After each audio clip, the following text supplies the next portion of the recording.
বাপ কি হচ্ছে কত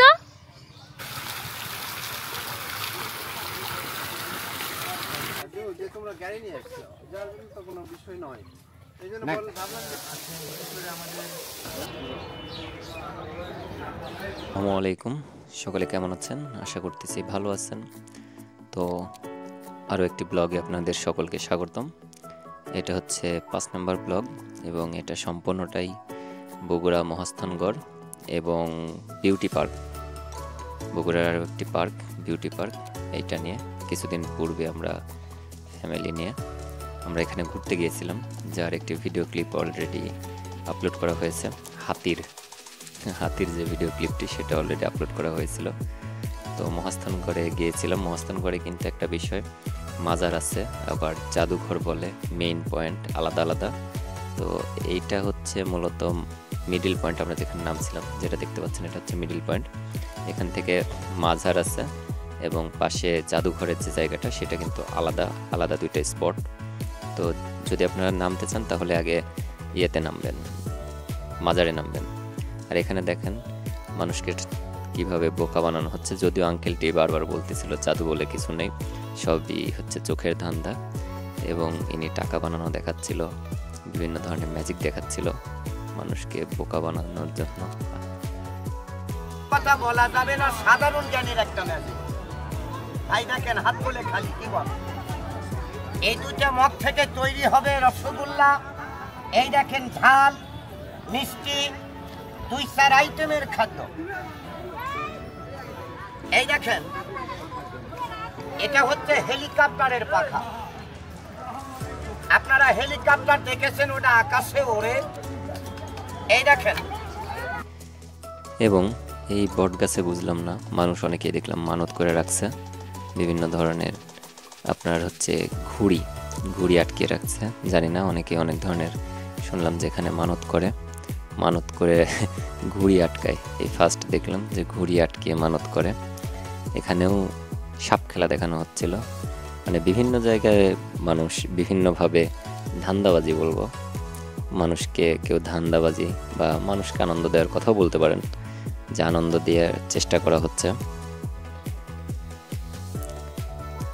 ঘোড়া, এখানে ঘোড়া দেখলাম, ঘোড়ার পিঠেও ওঠার ব্যবস্থা আছে।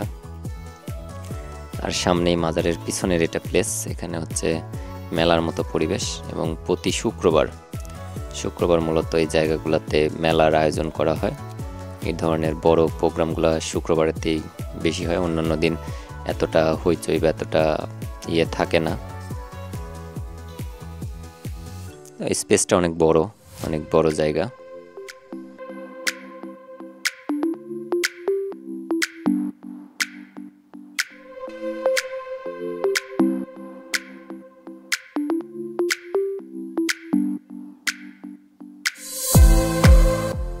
খাবার আইটেম বিভিন্ন ধরনের। এখানে দেখলাম কটকটির খুব প্রচলন। বিভিন্ন ধরনের কটকটি এখানে বিক্রি করা হচ্ছে। ঘিয়ে ভাজা কটকটি, তেলে ভাজা কটকটি, মানে চারদিকে কটকটির ছড়াছড়ি।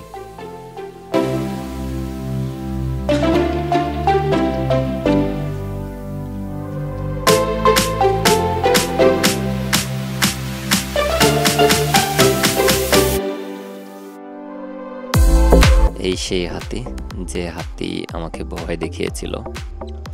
এরপর বেহুলা লক্ষিন্দরের নাকি যে কূপ, সেই কূপ দেখতে গিয়েছিলাম, যদিও এটা বন্ধ হয়ে গিয়েছে।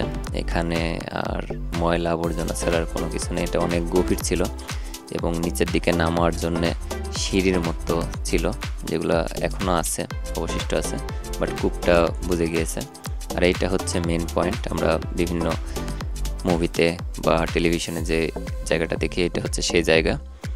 এখানে চারদিকে শুধুমাত্র ইটের পাহাড় আর পাহাড়, মানে বাউন্ডারির মতো স্পেস।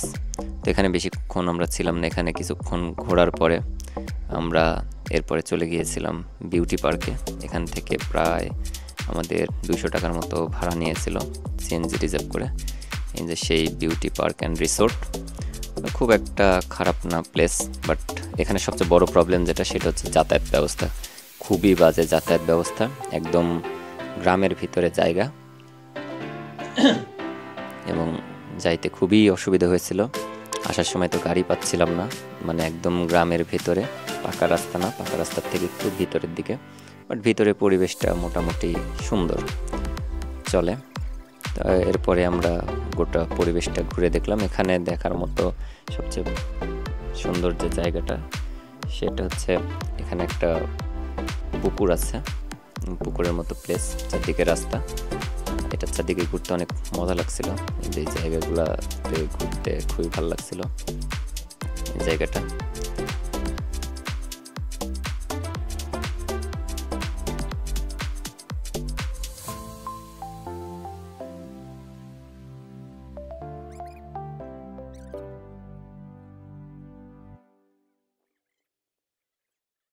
চাইতেও যে জায়গাটা সবচেয়ে বেশি আমার কাছে ভালো লাগছে সেটা হলো যে সামনের দিকে আমরা যাচ্ছি, এখানে একটি অ্যাকুরিয়ামের মতো প্লেস এবং ঝর্ণা ছিল।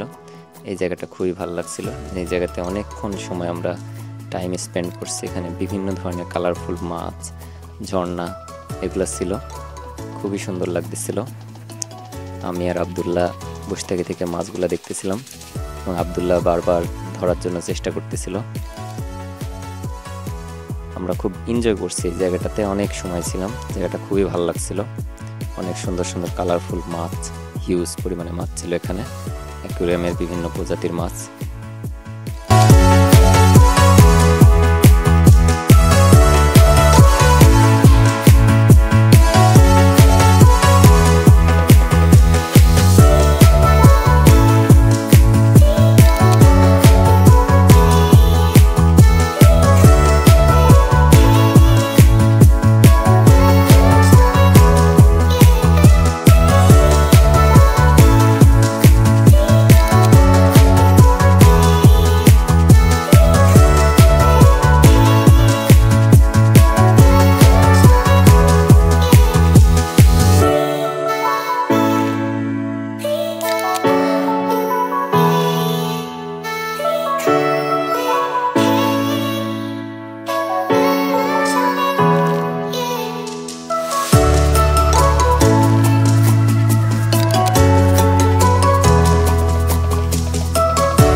পরে কিছুটা সময় আমি আর আব্দুল্লাহ দোলনাতে দুল খেললাম, সে খুব মজা পাচ্ছিল। তো এরপরে এখান থেকে আমরা ব্যাক করি। তো যদি ভিডিওটা ভালো লাগে অবশ্যই লাইক করবেন, কমেন্ট করবেন, আপনাদের মতামত জানাবেন। আমি চেষ্টা করি সচরাচর আমাদের গ্রামীণ পর্যায়ে যে জায়গাগুলো আছে সেই প্লেসগুলোকে সবার সামনে তুলে ধরার জন্য, কৃষিকে আপনাদের সবার সামনে তুলে ধরার জন্য। তো আজকের ব্লগটা এখানেই শেষ করব। যদি ভালো লাগে তাহলে ইউটিউব চ্যানেলকে সাবস্ক্রাইব করবেন, ফেসবুক পেজে ফলো দিয়ে আমাদের সঙ্গে থাকবেন। এছাড়াও আপনাদের মতামত অবশ্যই কমেন্ট করবেন। দেখা হবে অন্য কোনো ভিডিওতে। সে পর্যন্ত সকলে ভালো থাকবেন, সুস্থ থাকবেন। আজকের মতো এখান থেকে বিদায় নিচ্ছি। আল্লাহ হাফেজ, আসসালামু আলাইকুম।